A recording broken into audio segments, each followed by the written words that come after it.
பண்ணிட்டேங்க நான். இன்னைக்கு முள்ளங்கி சாம்பார் வைக்க போகிறேன், கோவக்காய் பொரியல் பண்ண போகிறேன். இந்த பாருங்க ரசம் வைக்க போகிறேங்க நான். இந்த ரசம் ட்ரிப்ஸை நீங்கள் பாருங்களேன். பாருங்க தக்காளி போட்டுக்குங்க, தக்காளி போட்டுக்கிட்டு புளியும் இதிலே போட்டுங்க, தனியாக ஊற வைக்க தேவையில்லை, கொஞ்சமாக ஆகும் போட்டுக்குங்க.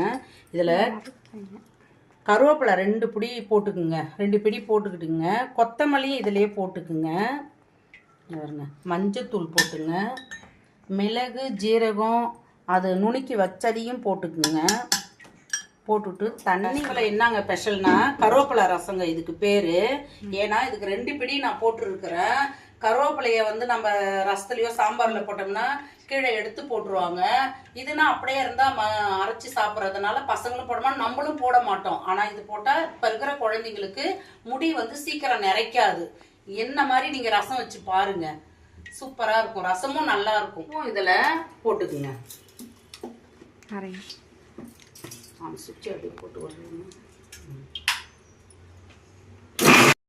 அளவுக்கு உங்க அளவுக்கு ஊத்திக்கங்க போதும்.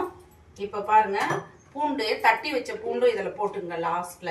இப்ப தாளிச்சுக்கலாமா. 2 டீஸ்பூனு எண்ணெய் ஊத்திக்கங்க.